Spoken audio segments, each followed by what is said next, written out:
The Chicago White Sox beat the Seattle Mariners 9-6 on Wednesday. Sox won the series and showed a lot of guts in the process. One of the more satisfying wins of the year, in my opinion. Michael Kopech did not have the return he wanted, nor did Aaron Bummer, but Eloy Jimenez helped us forget all about that. West Coast trips have been problematic for the White Sox, but a series win against a red-hot Mariners ball club is a great way to start. You are Locked On White Sox, your daily Chicago White Sox podcast. Part of the Locked On Podcast Network, your team every day.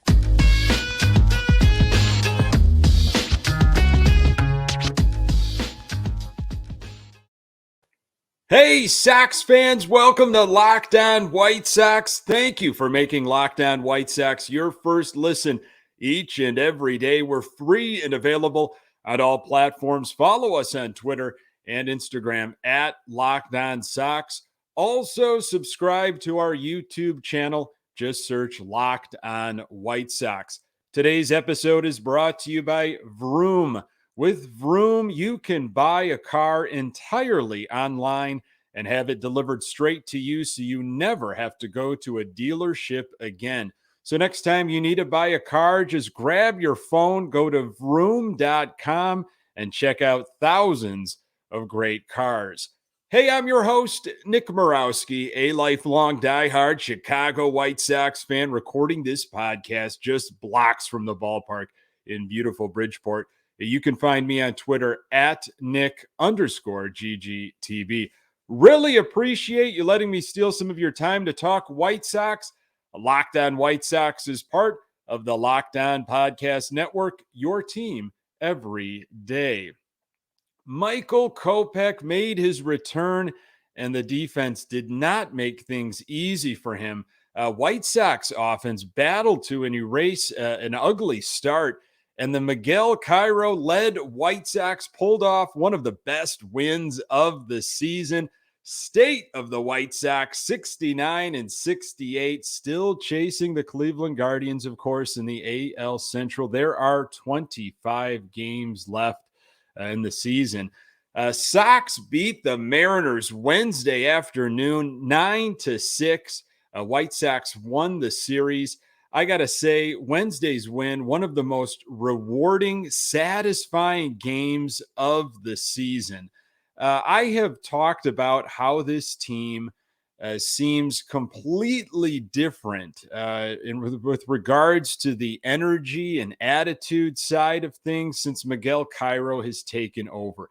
It's almost impossible to not see the changes unless, of course, you are Steve Stone or Paul Sullivan. But despite the excitement that we feel as Sox fans, defensive issues continue to plague the Sox. They also have struggled to score runs and have failed in critical spots with runners in scoring position.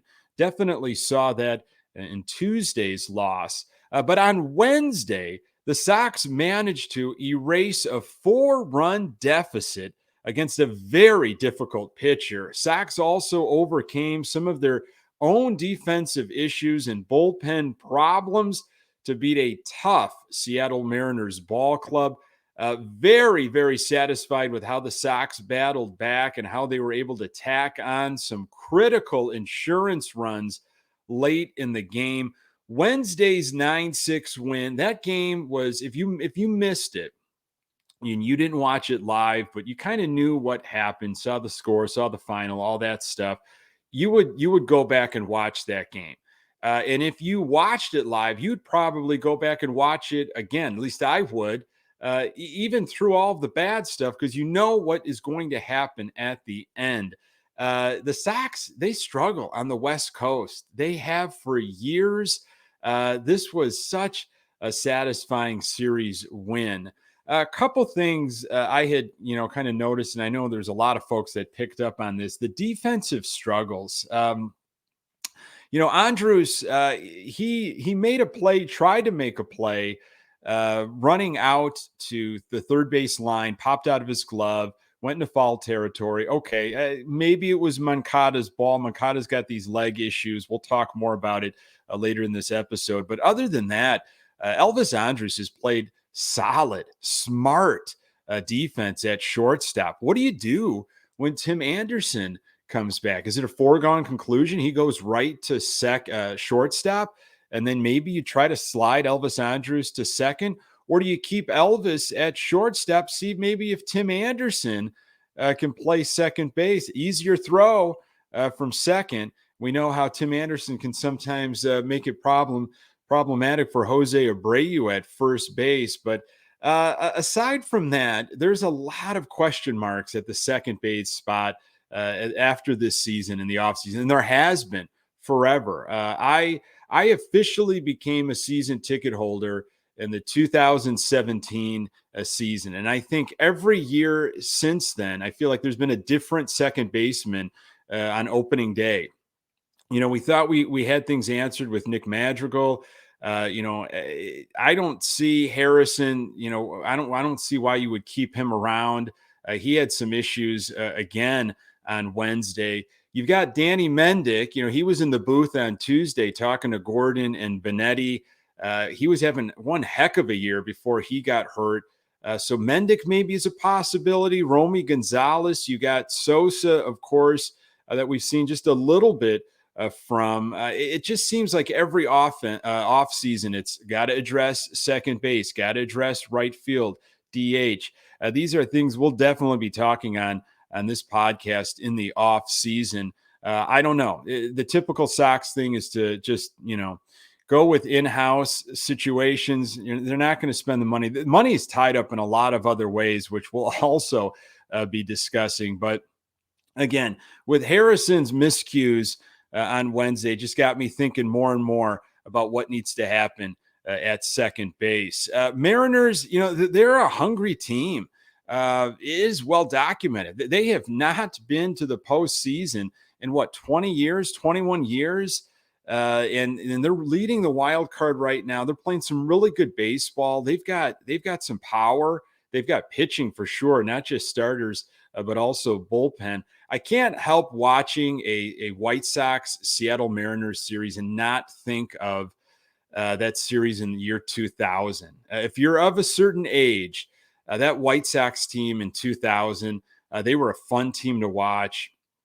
They won the AL Central, played a wild card team in the Seattle Mariners. And, I had tickets for the next round. It just felt like the Sox were going to get past the Mariners. Frank Thomas had that amazing year, and they just fell flat against the Mariners in 2000. Mariners eventually lost to the Yankees in the ALCS. But again, can't help thinking about, how we talk about the Sox haven't won a World Series since 2005. The Sox have limited playoff spots in X amount of years. Mariner fans haven't seen their team in a postseason since 2001. That is absolutely insane to me. But the Sox took care of business in a tough place to play against a very difficult team right now. Eloy Jimenez getting a lot of action at the DH spot lately. I'm going to tell you how he is making things difficult for the front office. More on that in a moment. Guys, we all know that confidence can take you far in life. That's especially true in the bedroom, especially when it's time to step up to the plate. That's where Blue Chew comes in. Blue Chew is a unique online service that delivers the same active ingredients as Viagra and Cialis, but in chewable tablets and at a fraction of the cost. You can take them anytime, day or night, so you can plan ahead or be ready whenever an opportunity arises. The process is simple. Sign up at bluechew.com, consult with one of their licensed medical providers, and once you're approved, you'll receive your prescription within days. The best part, it's all done online. So no visits to the doctor's office, no awkward conversations, and no waiting in line at the pharmacy. Blue Chew's tablets are made in the US of A and prepared and shipped direct to your door in a discreet package. It's time to get off the couch and back to work. If your tool needs an upgrade, head to bluechew.com so you can benefit from extra confidence when it's time to perform. Chew it and do it. And we've got a special deal for our listeners. Try Blue Chew free when you use our promo code Locked On at checkout. Just pay $5 shipping. That's bluechew.com, promo code Locked On to receive your first month free. Visit bluechew.com for more details and important safety information. And we thank Blue Chew for sponsoring this podcast. What a bizarre game, especially from the offensive side on Wednesday.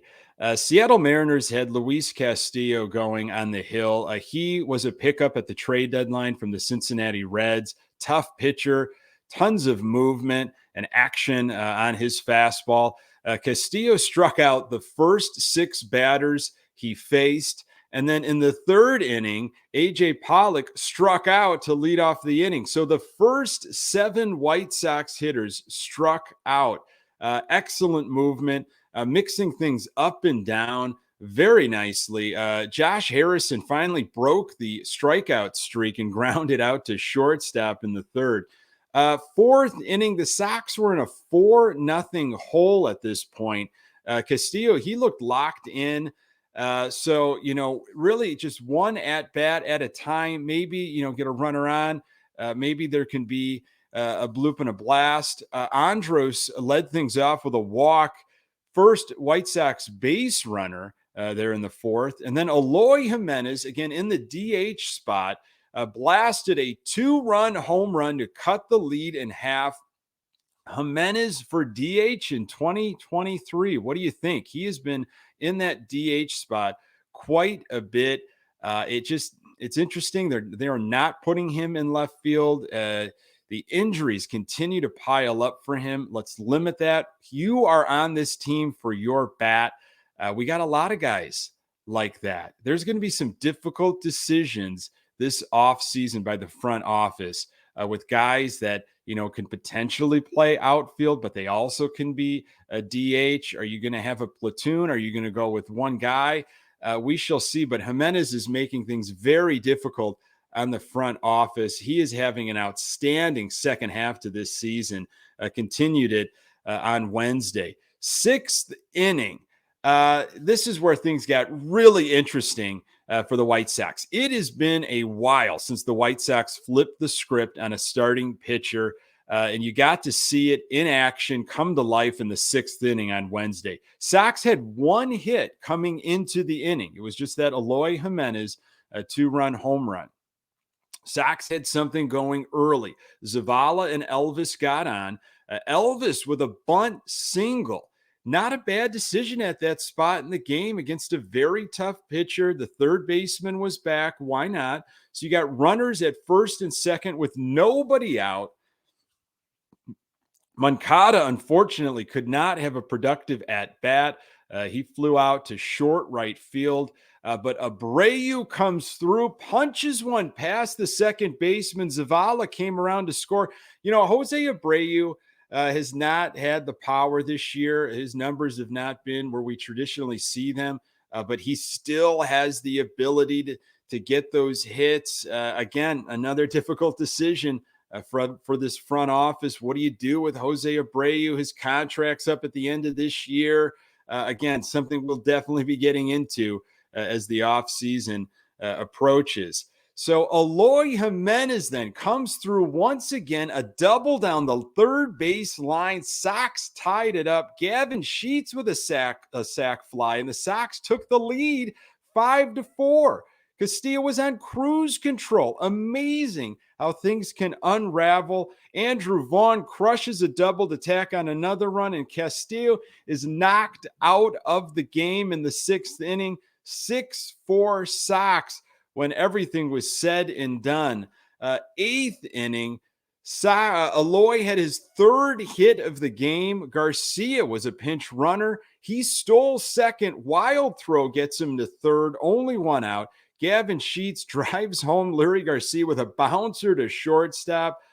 Garcia really running on contact. Some serious small ball right there. in the eighth, gave the Sox the lead 7-6. And then the ninth inning, what a wild inning. Sox manufactured a pair of insurance runs, put the pressure on Seattle, and it was encouraging to see the Sox not get complacent with just a one-run lead. 9-6 Sox after the top of the ninth. Sox offense, 9 runs, 8 hits, 3 extra base hits. Sox were 3 for 8 with runners in scoring position. Eloy Jimenez, what a game, 3 for 4 with a home run, a double, 3 RBIs. And really, it all started in the 6th inning for the White Sox. Great to see them continue to tack on runs. We know Seattle can score at will almost. Michael Kopech and his new facial hair did not have the type of start he would have wanted. I'm going to tell you why it was not necessarily his fault. More on that in a moment. So Michael Kopech returned to action after some time on the shelf, dealing with a leg issue. It was not the outing he would have liked, but by the time the game was over, you almost forgot he was the starting pitcher. We'll take you to the 3rd inning. Seattle, they struck first. Double scored a leadoff walk. A.J. Pollock might have thought it was going to be a home run. Kopech struggled to find the arm slot, something that can happen when you've been on the shelf for a while. Fastballs flying out of the zone. Tough to get that breaking ball over consistently. Harrison booted a ball at second base. There's that defense we've been talking about. Seattle had runners at the corners with only 1 out. And after Seattle scored on a sac fly, Suarez absolutely demolished a baseball to deep left field and out 4-0 Seattle after 3. Ugly 4th inning. Sox just put up 2 runs in the top half. Hope for a quick inning.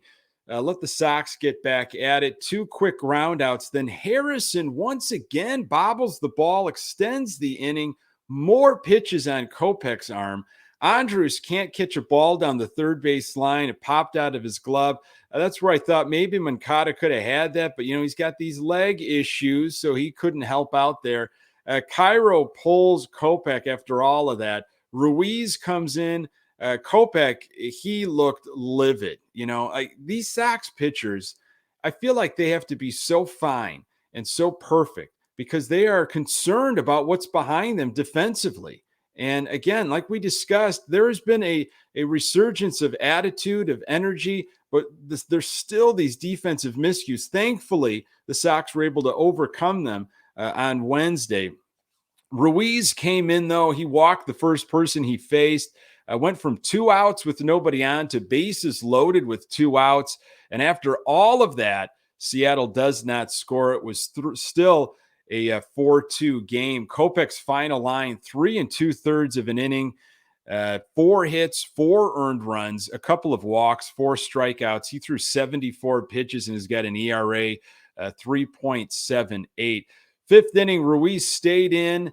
He gave way to Diekman, though, with 2 outs and a runner at second. Sox denied the Mariners once again. And then in the 6th, Diekman stayed in the game and gave up a lead-off walk. Sox just scored 4 runs in the top half. Come on, man. You cannot be doing that. Diekman eventually got pulled in favor of Joe Kelly, of all people. I was not excited to see Kelly in this high-leverage situation. There were 2 on, 1 out. Kelly walks the first batter, Rodriguez. Bases loaded. The issue with Joe Kelly, and there's a lot of them, he has no control. That is the biggest issue, in my opinion. You can't come in as a reliever in high leverage situations and be walking people and taking, 3-0 counts, 3-1 counts. Seattle did add 1 on. It was 6-5 Sox after 6. 7th inning. Wow, this was intense. Aaron Bummer hasn't pitched since June 7th. He comes into the game. First batter, he faced Suarez, and he hit his 2nd home run of the game. Absolutely unreal. It was 6-6 at this point. Took some time for Bummer to settle in, but after 20-something pitches, he finally got out of the inning. 8th inning, of all people, Vince Velasquez comes in, and he faces the top of the lineup, Talk about a high leverage situation. You got the shadows of T-Mobile Park starting to play a role. Ground out, strikeout, and ground out. Elvis Andrus throwing some outstanding leather to get out of that inning with nothing. And then the ninth, Liam Hendriks strikes out the side, gets his 31st save. Game over. After Wednesday's win, this is what Miguel Cairo had to say. Believe me, this team right here, this team is good. Not good, really good. It shows today. It shows yesterday, the day before at home. This is what you're going to get every day. You think he's excited with how the Sox are playing right now? Hey, it's Dylan Cease Day. The Sox begin a 4-game series against the Athletics in Oakland. How will Dylan Cease respond since almost making history? How will the White Sox offense respond in a ballpark that has given them a lot of problems over the years? Hey, thanks for making this podcast part of your daily routine. You can find the Locked On White Sox podcast absolutely everywhere you find your podcast. We are on Twitter and Instagram at Locked On Sox. You can find me on Twitter at Nick_GGTB. Thanks for making Locked On White Sox your first listen. Now, for your second listen, go check out the Ultimate Pro Football Preview 2022, an 8-episode extravaganza to get you ready for the NFL season. The local team experts of the Locked On Podcast Network, plus a betting angle from Lee Sterling of Locked On Bets, all combining into one ultimate NFL preview. Search for Ultimate Pro Football Preview 2022 on your Odyssey app, YouTube, or wherever you get your podcasts. Coming up on the next episode, I will recap Dylan Cease's outing and hopefully be discussing a White Sox winner. Really appreciate you making time for the Locked On White Sox podcast. I'm Nick Morawski. Until next time, go Sox.